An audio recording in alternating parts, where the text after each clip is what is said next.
Ladies and gentlemen, boys and girls, welcome once again to the Ridiculously Lame Wrestling Show. My name is Tony Squares, and as always, I'm joined by lifelong frenemy, Mr. Robert Lentini himself. He has been covering this industry for over a decade, now a writer for Sportskeeda, and today we are talking about Jacob Fatu's long-awaited debut in WWE. We are talking about Uncle Howdy's long-awaited debut in WWE and what they've done with him so far. A bunch of WWE subjects to talk about, and then we are ending with, is Forbidden Door worth the price?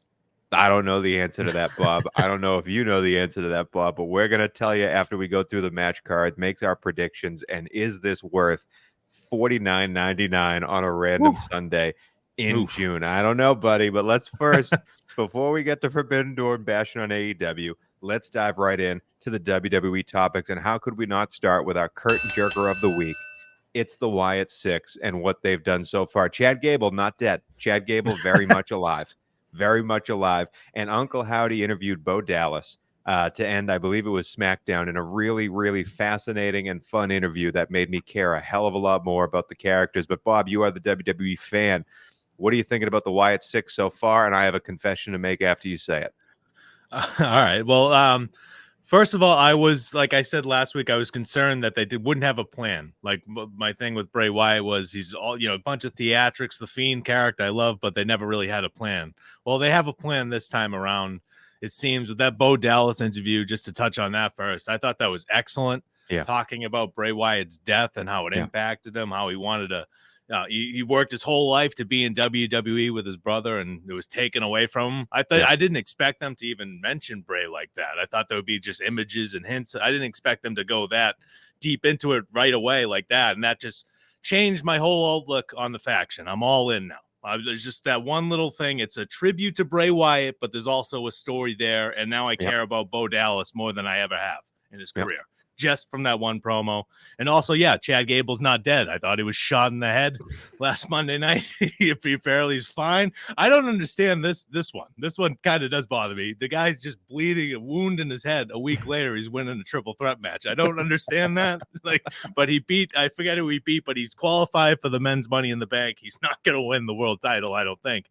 But it's just Chad Gable they just shrugged that Alpha Academy stuff. Just get the hell out of here, whatever. Seriously, push it to the side. He goes to ask Otis for help, and Otis just sort of gives him the cold shoulder. I guess that 6-month-long storyline, Bob, is over.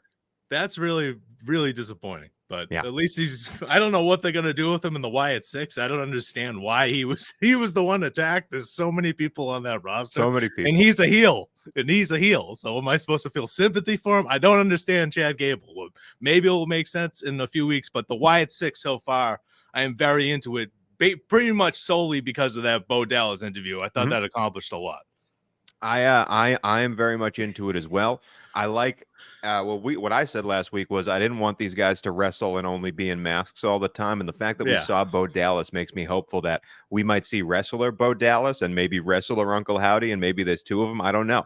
But just more stuff to dive deep into this Wyatt Six setup, and I'm really enjoying it. I will tell you, I'm sick of crawling around in smoke. I think it's slow. I think it's lame. I think it doesn't play to a TV audience and barely plays to a stadium audience. But again, maybe it's just not for me. Maybe Nikki Cross walking around and really slow, builds up suspense, and then it just kind of ends without any type of resolute. But hey, okay. Can I give you my confession, though? Sure. This is me opening up to you. I'm being vulnerable right now. Okay. And this is dead serious. Okay. I thought it was the Wyatt Six as in a number, and I was waiting for a sixth person to be in the group. I did not know it was SICKS. I thought it was the Wyatt Six. Well, there was 10 different names originally. It was the Wyatt SICK, then the number 6 instead of S, which I thought was the worst one. That's the most the Wyatt 66. That's the worst. So I thought it was 6-2. I even said that to you one of the first episodes on that show of our show. I said I've heard, because there's been rumors about the Wyatt Six with the number for years, a year. Yeah. Since he passed, once we knew about this faction. So I understand why you get that confused. A lot of people did. I generally, and then I saw it written on some write-up, and I was like, wait a second, this SICKS? I mean, all right. I guess that's what it is. Yeah, it works, I guess, but it's better than Wyatt Are you 6-6. into the crawling around and smoke machines? No, that's like the one thing I will say, like with Bray Wyatt with those, like when he was wrestling like Braun Strowman in like the swamp and stuff, like I hated that stuff. Like, so I don't want them to go crazy, like magical, mythical. Like, who brought the smoke machines? Like, you just think about that. Like, did they show up 20 minutes before they attack people instead of plugged in dead smoke machines? That's Like, that's Mercy what the I. Buzzard's job. Yeah. Dexter Loomis is over there, like putting on his mask. Hang on, I got the extension cord. We can do the attack in a few minutes. Like, is that what happened? Like, yeah, I agree. The smoke machines are a little. It's hokey. It's goofy. It doesn't feel. It does feel out of place, like in Triple H's his vision of wrestling, and then all of a sudden we got this like mythical group walking around. It is a bit out of place. Well, speaking of out of place, I don't know if I should say speaking of out of place. We'll just say Triple H's WWE because it truly is a variety show. Let's move on to the mid card. Because my friend Liv Morgan, Dom Mysterio, Finn Balor is now a tag team champion. Damian Priest, we don't know what's going to happen with Judgment Day. And then suddenly Seth Rollins has a challenge for Damian Priest, and there's a stipulation for it at Money in the Bank, my friend. Will you let me know what the stipulation is before we dive into the soap opera that is the Judgment Day? Yes, there's two stipulations for the World Heavyweight Championship match between Seth Rollins and Damian Priest. If Seth Rollins loses the match, he can never challenge for the title as long as Priest is World Heavyweight Champion. Yep. But if Damian Priest loses, he has to leave the Judgment Day, and he also, during that promo, said, well, I'm the world champion. The Judgment Day needs me more than I need them. So I think they're going to screw him over. Something's going on. There's something much larger than just Liv Morgan and Dominik Mysterio going on with the Judgment Day, I think. Because like you said, we had Finn Balor, and he has the hotel room key, never followed up on that Monday night. He's alone in the locker room when Damian Priest opens the door with Liv. It's like, what the hell are you doing alone with Liv Morgan? So there's something going on that we're all going to be clued into soon, I believe. And now he has gold. Now he has gold around his waist, which was interesting to me. I mean, so much for the awesome truth that they don't matter to me. But to have Finn Balor and McDonough now have a reason to stay together and have gold, kind of, we knew McDonough was going to be on Finn's side. Now there's no other way he can go.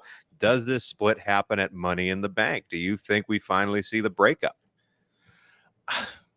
I think, well, yeah, I'm torn on this because I feel like for some reason that they're going to do Damian Priest versus Gunther and he's going to win. But I think they might have to pull the trigger and take Damian Priest out of the Judgment Day. I don't know how they're going to do it. That's the thing. Like, I have no idea how they're going to pull this off because Liv Morgan helped Finn Balor and JD McDonough last night by distracting R-Truth. So, and they will help her versus Selena Vega.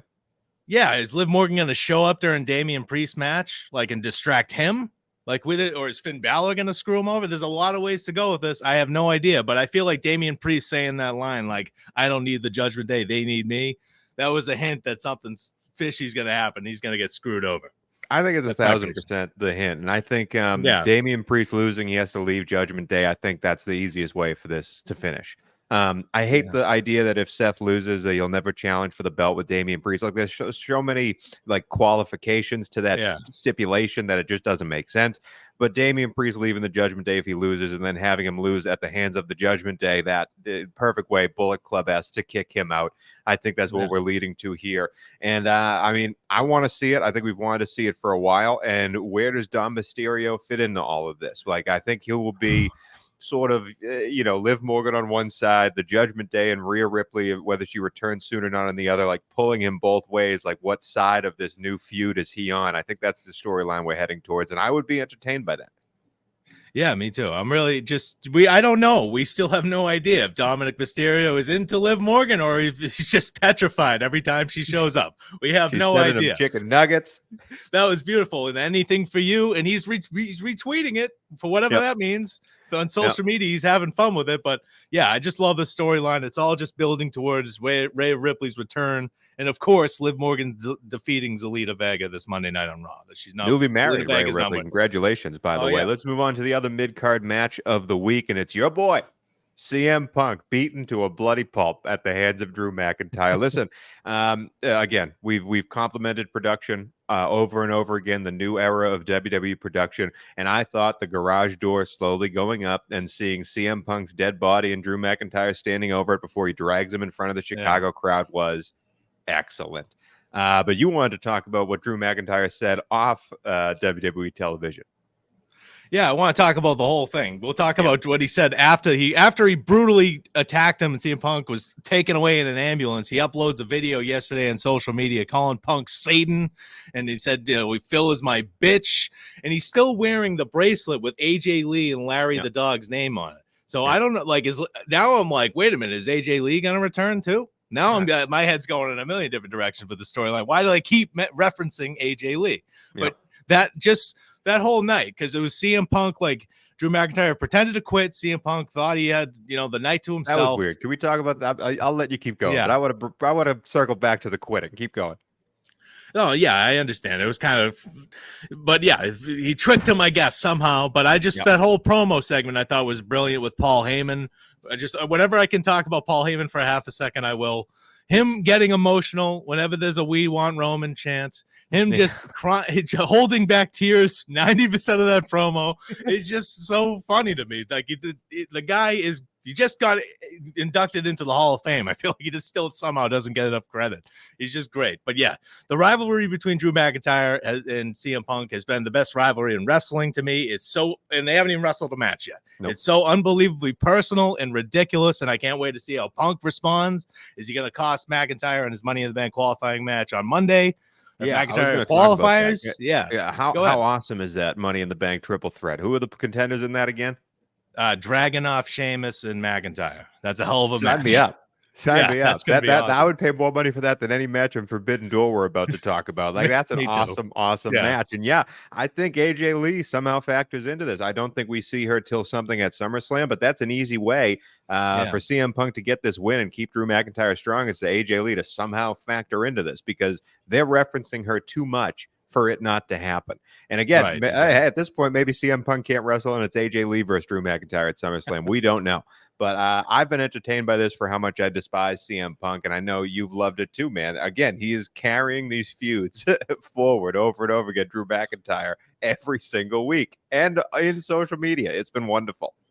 Yeah, and I'm not going to rehash this again, but just the star power that is CM Punk is rare, and it just is what it is, and it's frustrating just to see, because he also in that video, before I forget, made a reference to an empty-headed dumb fuck. So he referenced the Adam Page line again in that press conference 2 years later. I'm still pissed that AEW could not capitalize on it, and WWE is doing a great job with it. So you need two to tango, Bob. You need two to tango. Yeah. Let's move forward to the main event. Bob, this is what we've been talking about for weeks, and we finally got it. Jacob Fatu has debuted in WWE, and this man, as advertised, is a monster. Super kicked the top three baby faces in the company right in the kisser and saved Solo Sikoa. We're clearly leading to Solo versus Cody at some big event, and maybe a couple of big events. Roman's going to return at some point, but Jacob Fatu is the new spice added to this dish. And let me tell you, my friend, it makes the whole dish. What did you think about this man's debut, and how happy are you that he's finally here? Well, I know some about Jacob Fatu, to be honest. I mispronounced his name when we originally talked about him. Call him Fatu. So that's how little I knew about him. But I knew I knew of his time in MLW, and he's just wildly athletic for his size. You look at him and you don't think he can do an unbelievable frog splash off the top rope onto Cody Rhodes through a table, but he does. He's a star. And Triple H went on Pat McAfee's show, and he said he was a game changer, and I think that's the right two words to describe him, a game changer for the Bloodline, because Solo Sikoa, to me, we've talked about it on the show. I said, I wanted to give him a chance. I thought he had a good promo with Paul Heyman a couple months ago now backstage. I'm ready for Jacob Fatu to take that leadership role in this heel thing. But there were rumors back in the day that WWE was worried about bringing Jacob Fatu in because he would overshadow Solo Sikoa. I can see why.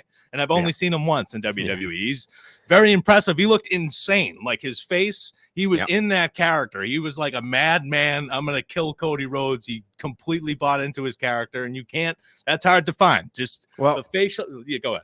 I want to ask you this because it just reminded me. We're making fun of AEW in a few minutes here because of They're bringing in all these wrestlers that we as casual fans don't know. Yeah, I've seen guys like Tanahashi wrestle before in NJPW, but I don't know what it means to have him in the matches that they're having at Forbidden Door. And most of the AEW fans and general American wrestling fans don't, especially the CMLL wrestlers. We don't know who they are, why we should care about them.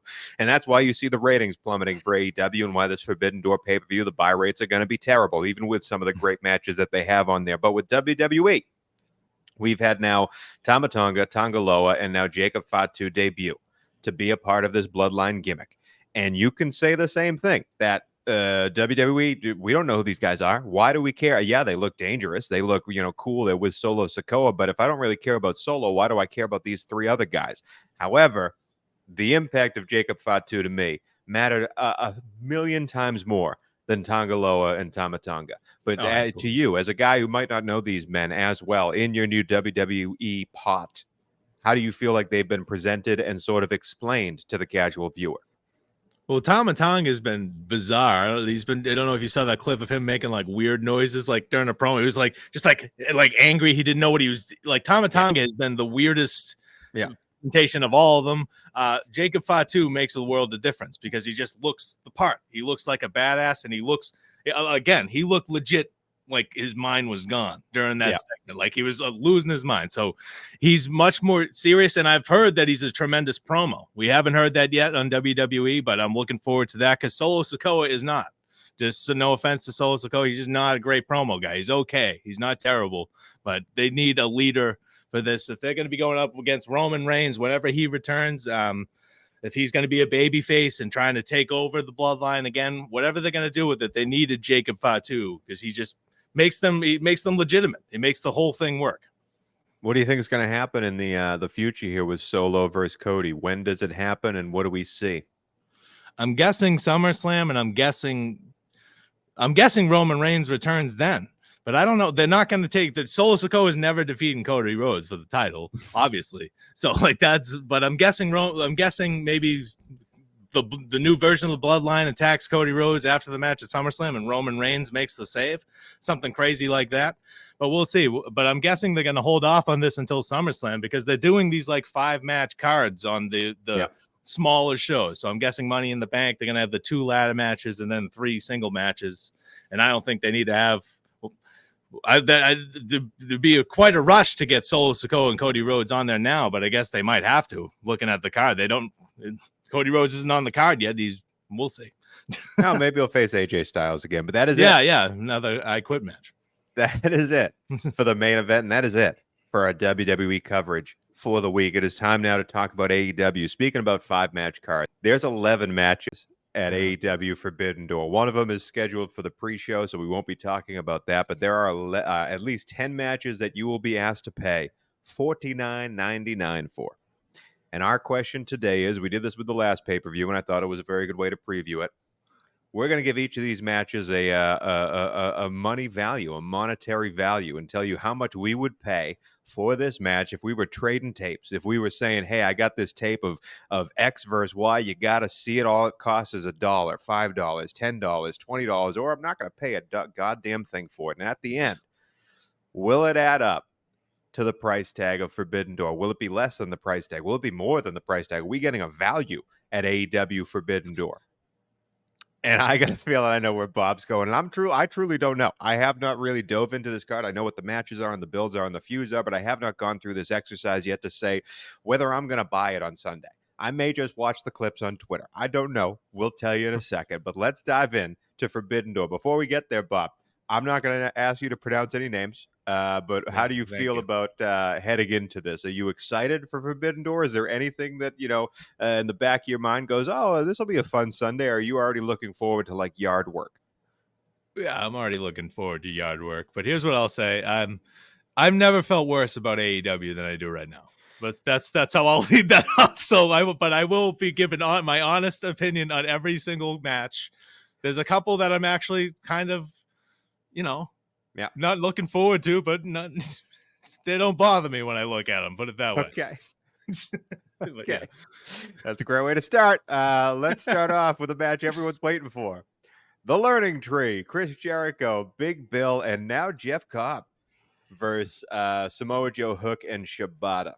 I do enjoy Samoa Joe, Hook, and Shibata together. The phone gimmick still works for me.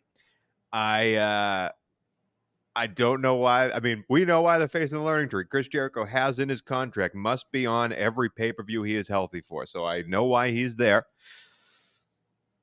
I think the learning tree need to win this because I think or maybe actually now that I say that, I think Jeff Cobb could be there to take the loss. But I do think the learning tree need this more than the Samoa Joe, Hook, Shibata group needs this. I am paying $0 to see it happen. Bob? Yeah, I mean, I'll give because Samoa Joe and Hook, I'll throw in a big $1. I won't go 0 because I'm gonna save the 0 for matches that I feel really deserve it on this card. But yeah, I like Hook. I don't know what they're doing with him. I like Samoa Joe. He had a great championship reign. I can't believe that he's followed it up with a 6-man with Hook. But whatever. Like it's just I hope the learning tree doesn't win because I'm ready to move on. Like we've gone back and forth on it. Don't even put that out into the universe, Bob. You know that this is a faction that'll be around for a year. Like Big Bill is going to be by Jericho's side for the next year until we're just begging for it to break up. And listen, some bits of the learning tree I enjoy, some bits I do not. And again, less is more. We don't need to see Jericho every week. And it'll have more of an impact. But yeah, $0 for me, $1 for Bob, a surprising $1. I never thought we would get 100 cents out of Bob for this one. For Samoa Joe. Let's move on to another 6-man tag, another trios match, not for a title. Right. Why is it happening? We don't know. It's the Elite. Matthew Jackson, Nicholas Jackson, and Okada, one of the hottest groups in AEW, the big heel faction. And they are facing a team that Wikipedia is calling Scissor Ace. It's the Acclaimed, Anthony Bowens and Max Caster, and of course, Hiroshi Tanahashi. Tanahashi is a legend. Okay, if you don't know about Tanahashi, that man is an absolute legend. He is also older than CM Punk and wrestles worse than him at this point in his career. It's good that they're having him, they're having him in any match, it's good that they're having him in a trios match where they can hide him and kind of make it a spot fest out of him, especially versus the Elites who he has a past with and Okada, blah, blah, blah.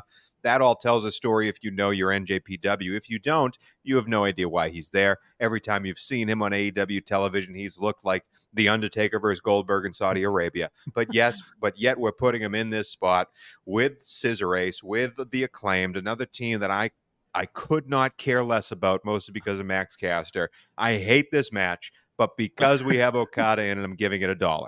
What do you say about the Elite versus Scissor Ace? I'm going to go higher than you again. I'm shocking the system right now. I'm going $2 whole. $2. Yeah, $2 whole. But the biggest stars, the biggest faction in this company, the Elite with Okada, just because Okada's been great. I'm giving Okada $2 for his comedic timing. Yeah. But if I was generally talking about this match, like the Acclaimed, I don't understand why they're being shoved in this position as this top babyface team all of a sudden. I haven't given a shit about them against the Bang Bang, Daddy Bang, whatever the hell that stupid faction is with Jay White and I don't give a shit about the Acclaimed at all. I was actually more excited about Daddy Ass being in this match, but of course Tanahashi replaced him. By the way, Jay White and the Daddy Bang Gang not on this card. Yeah, there's a lot of man that has actual past with NJPW, a former champion, top of that company before, not on this card. Keep going. Yeah, that is kind of gross when you say it like that. Yeah, but I don't.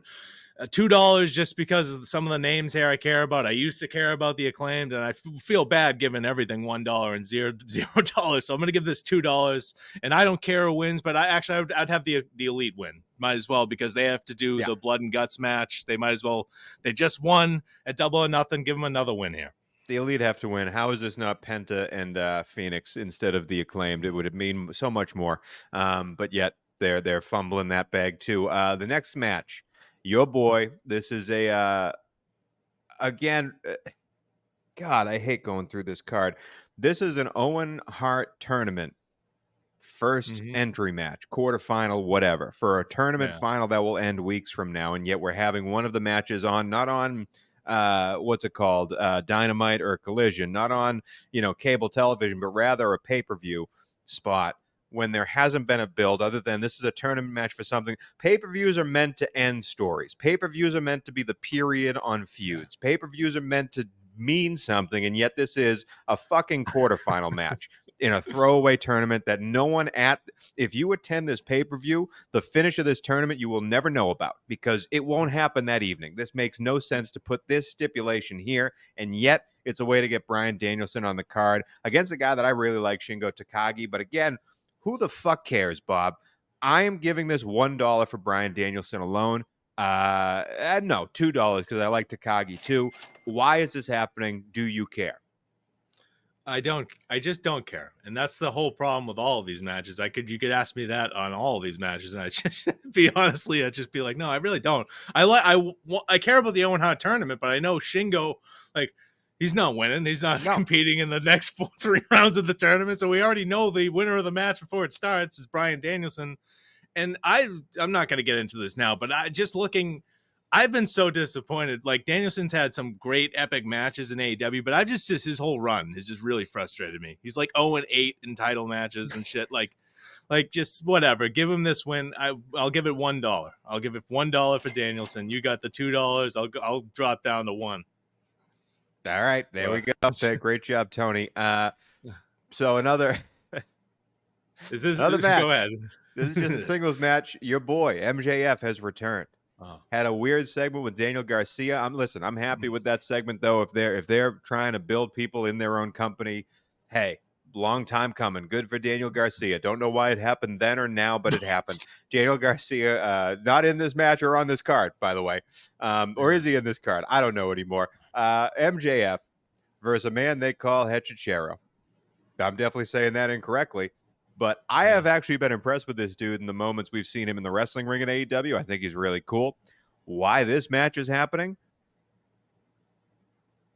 To have MJF on the card, I guess. Anybody can answer. If you want to write in the comments section, raise your hand and we'll call on you. Why is this match happening? Nobody fucking knows. MJF is an automatic $5 for me. He could be wrestling a plant. And he could be wrestling Dion Roosman, who we'll mention later on today. I would pay $5 for that. But again, what are we doing, Bob? What are we doing? What do you care? Well, I'm with you on the $5 for MJF. I think I'll just agree with you there because I was going to go way lower, but you're right. I care about MJF a lot. He's the biggest star in the company. I just don't care. It's just a weird. It's like why. His whole return, we've been waiting months for MJF to return, and he's fought Roosh in the worst rated episode of Dynamite in history, and now he's facing Hechicero. Like, what are we doing? That's my point on that. And then he's got a promo with Daniel Garcia. Daniel Garcia is fine. Daniel Garcia is Roderick Strong. Daniel Garcia, all right. Like, he's not a big star. He never will be, in my opinion. Maybe you think he has that potential. We'll see. But I'm just happy they are trying to build on their young group. I don't know if he's the right pick for it, but they're trying. Hobbs. I'll accept that they are trying. Okay, I'll take that segment 10 times out of 10 versus a random trios match that won't matter next week. You know what I'm saying? Let's move on to another I just want MJF. Go on. I just want MJF to get back in this. You want to talk more about MJF versus Hechicero? Yeah. No, I just want him to get back in the suit with the scarf, the thing that everybody liked.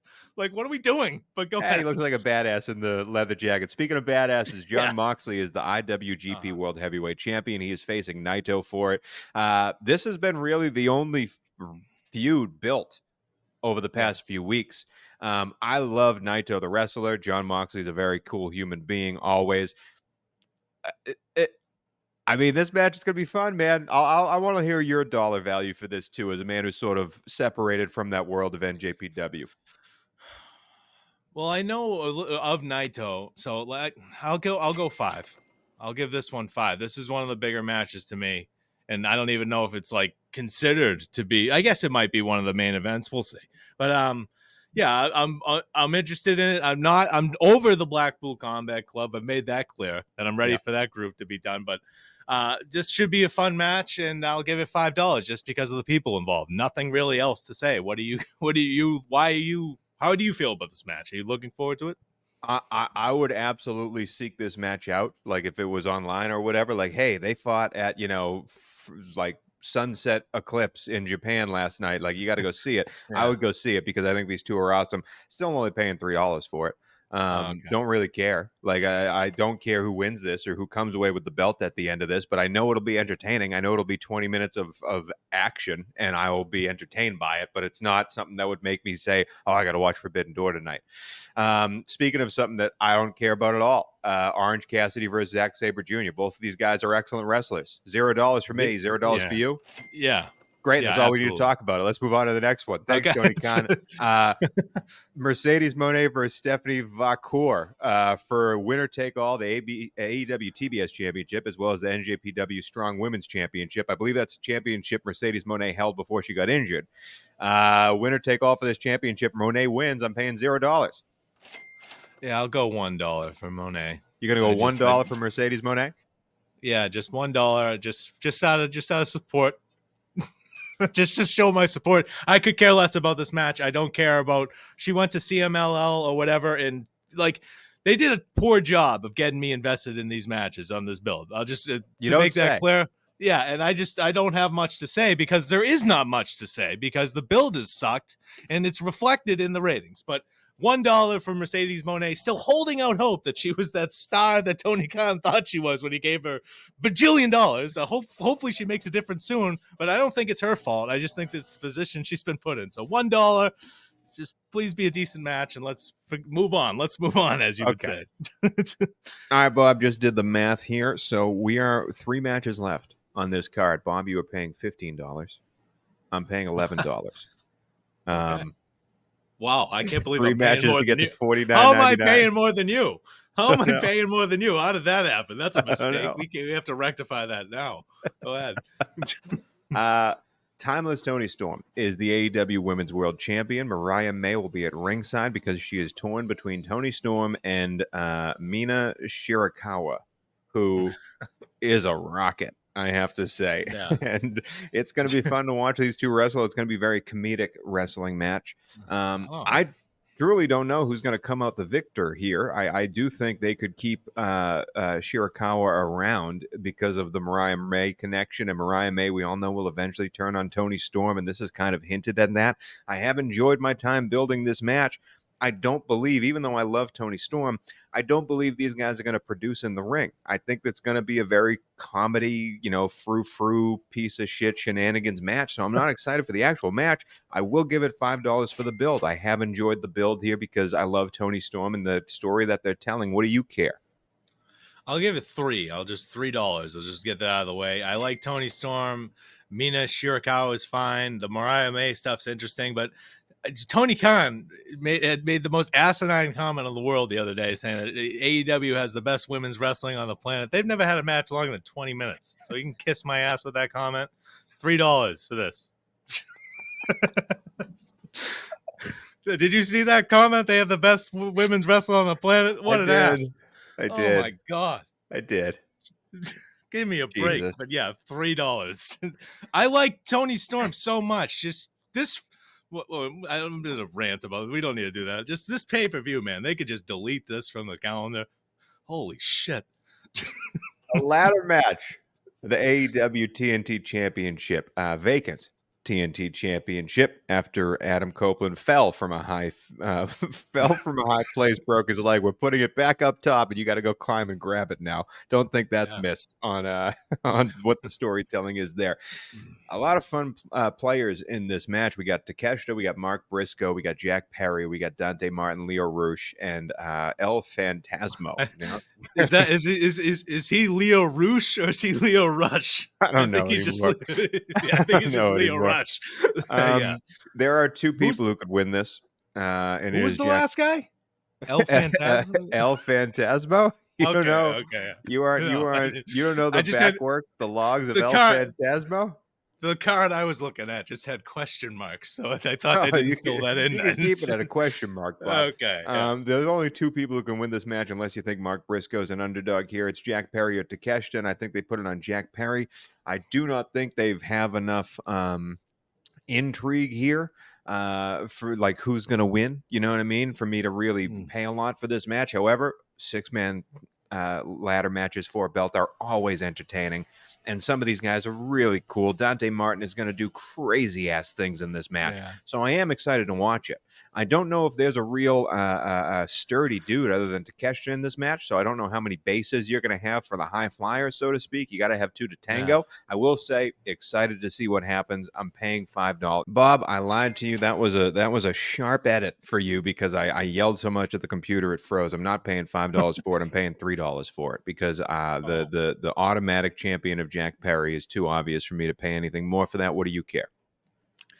This is a frustrating match for me. Like the Jack Perry thing, he's whatever. He's just as big as he's ever going to get is right now, I think, with Jack Perry. So you might as well put the TNT title on him. But he's pretty small if we're talking about. Yeah, I mean, but just in terms of you had the footage for some reason. You had to add that footage, so you got to give him the title. Paying for it? Fucking Jesus. $2. 3. I'll do 3. I'll meet you 3. I'll just meet you 3. I feel bad. You can't do $2 on a ladder match. It's gonna have some moments, but I just don't care about Dante Martin at this point. Leo Rush, like this guy, he's gonna retire again in 2 weeks. Moving on. The last match. Swerve Strickland looked strong at the end of AEW Dynamite. Will Ospreay grabbed the big belt again, and Swerve Strickland kicked him in the face.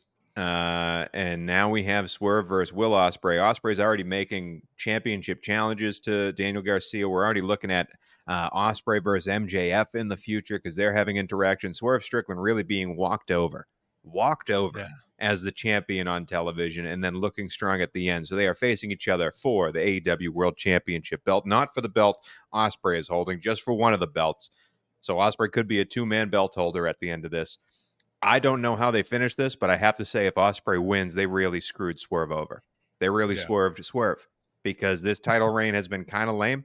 And if you're going to put him up against Ospreay now to pop a rating, because that's I'm going to tell you right now, I'm paying $20 for this match because Will Ospreay versus Swerve Strickland is going to be effing awesome. It's going to be one of those 5-star matches that Dave Meltzer raves about. They're going to go on for 40 minutes and save this pay-per-view. It still only takes me up to $38 total. So no, I'm not buying this pay-per-view. I will be illegally streaming it, Tony Khan, because you have not built a fucking thing for this one. But I need to watch this match because these two guys deserve it. And if Ospreay takes it off of him, what a fucking waste. What a fucking waste for you to put the title on Swerve Strickland and have Ospreay take it away that fast because it's really built to nothing. And again, Ospreay out here doing whatever he wants, challenging MJF, challenging Daniel Garcia, Swerve taking Swerve's belt. Yeah, Swerve kicks him and looks tall at the end of the Dynamite.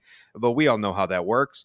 Ospreay can't lose right now. What are you going to have someone come in and distract him? No, this is Ospreay winning, and I'm sad for Swerve. And I really hate it. I really hate it. But yeah, $20 for this match. What are you paying for this right now? I believe you're at 21 total. I'm gonna give it 5. I'm not giving it 20. It should be 20, but I haven't loved the build. Swerve's title reign has sucked, and I really hope I hope you're wrong that they don't. I hope I'm wrong too. I don't want to see Will Ospreay win right now. It's not. I like my impression of that end of Dynamite was Will Ospreay held the title after Swerve Strickland told him several times, "I don't touch my title," basically, and he hit him with his finisher, that awesome kick to the face, whatever it's called, the house call. I think that's what it's called. But is Swerve? Yeah, is he turning because Swerve's better as a heel? Yes. And I don't know if Will Ospreay is officially out of the Don Callis family. Nobody knows. What the fuck nobody knows. Nobody cares. I don't know what that's why it's $5 for me because I don't know what the fuck's going on. And I watch the show every week. So I just $5. I hope Swerve retains because if he loses, what a terrible title reign. And go back to WWE then. If you that's your title reign and that's the best. They can't do that to him. How do you have Ospreay lose? How do you have Ospreay? You got to have interference because Don Callis was looking at. They showed Don Callis and this whoever the hell was with him and looking at a monitor 2 weeks back, pissed off. Whatever you have Ospreay lose to, that's the all-in build. Because we're not far away from all-in, and we need to start building that now. We can't have Ospreay face a mini boss before all-in. We need to build the all-in now.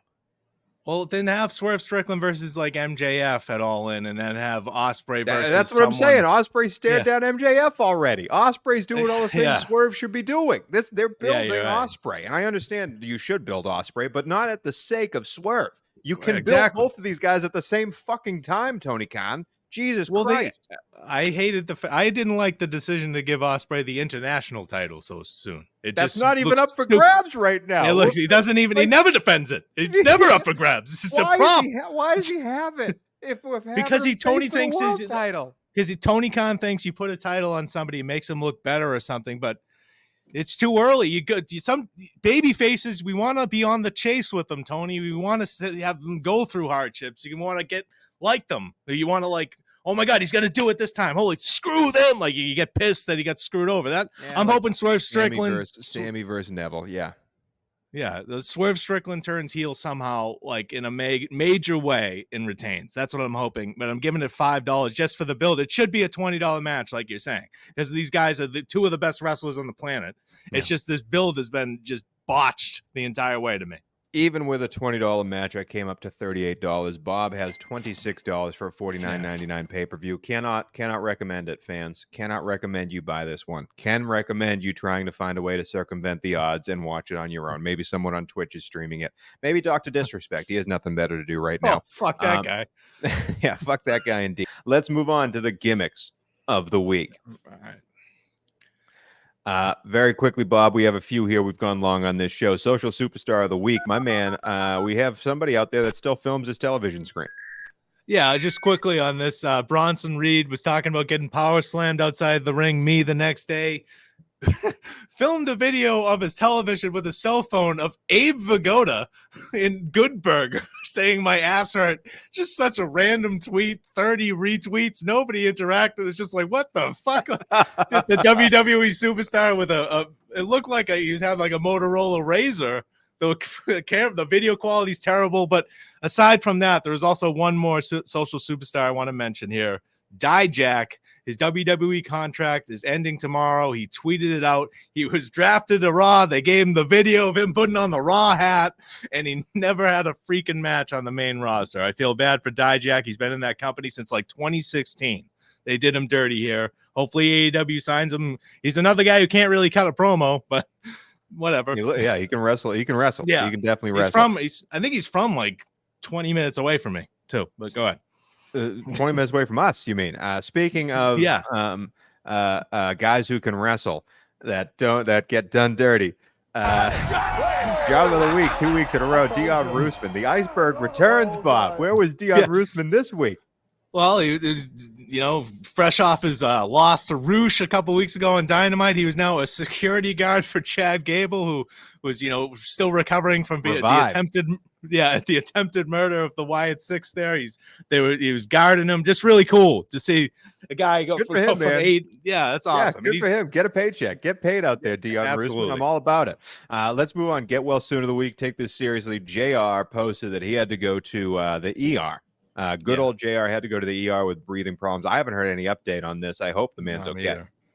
Yeah, me too. I haven't heard any updates either. Just an all-time classic announcer. We use him on the Mankind spot of the week. That's the intro because of his epic call. He's called so many great things over the years. Absolutely. I want to see him back. Go ahead. And a legit good guy. Like every show you hear about people interacting with him, even when he had the hard job of like having to be in charge of the roster and cutting people in WWE and in charge of, and like people rarely have to say a bad word about JR. And so we hope he gets well soon. Let's move on now to a new gimmick, the Dirt Sheet Dirt of the Week. Trash. My man, they are dragging Ricky Stark's name through the mud out there. We're not going to go through everything that has been rumored to happen, but just know Ricky Stark's potentially not the favorite man in AEW right now for stuff off the field and on the field. Gimmicks proposed to him, pitches proposed to him. He's supposedly, allegedly throwing them all away and just resting in the back, running out his contract till he can walk over to Cody Rhodes and WWE. Dirt Sheet Dirt of the Week. How much dirt do you believe, Bob? This is the weirdest story. That was like a 7-paragraph. It was like a novel trying to read that report from Fightful Select on what's going on with Ricky Starks.